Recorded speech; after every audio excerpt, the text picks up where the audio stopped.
My name's Mike Block, and before I decided to become a cello player, I thought I wanted to be an architect as a kid. And a big part of my inspiration was specifically the work of Frank Lloyd Wright.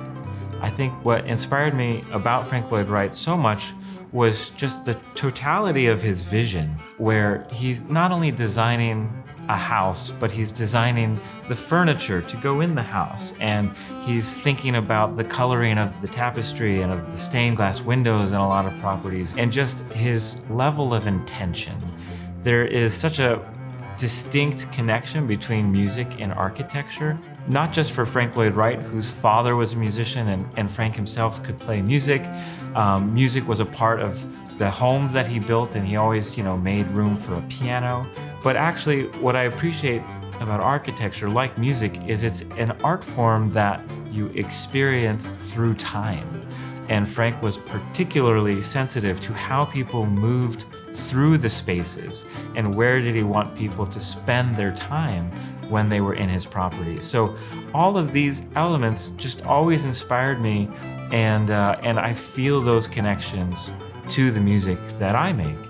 And so growing up, I would drag my parents when we were on vacation to, figure out what was the closest Frank Lloyd Wright property that we could go visit. And so all of these childhood memories of finally visiting spaces that for me were already iconic. And I had all of these Frank Lloyd Wright books and, just soaking in these pictures and then eventually getting to be in these spaces was actually a really exciting part of my childhood. As a touring musician, there's so many different performance environments. You could play the Hollywood Bowl, Carnegie Hall, or a house concert. And what I've found actually is the intimacy and interactivity of a house concert is just so special, and you really feel connected to the audience in a way that you can't really replicate in a larger venue. And so in 2018, I had this idea of doing house concerts at Frank Lloyd Wright properties. It was just, for me, an obvious connection between the music and these special spaces.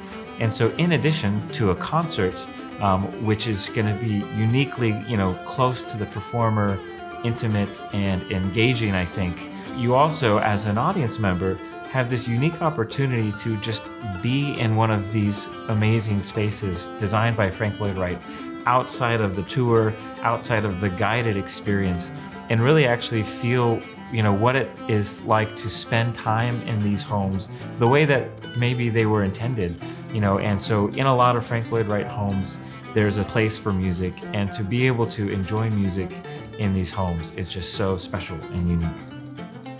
One of the exciting elements of going to these properties and coming back to the same houses is that, there's all these amazing people taking care of these houses who really not just care about the legacy of Frank Lloyd Wright and the architecture, but of creating new experiences for their communities and making these places accessible for everyone. So for me, having grown up, seeing these places in books and taking tours as a child, it's just so rewarding to feel connected to the places and to the people that keep these places alive. And so I'm happy to do my part now and have, proceeds from some of these performances actually benefit the organizations that preserve these buildings. And so it's really special to feel like I am now joining this chain, this community of people who are able to keep these places and the legacy of Frank Lloyd Wright going.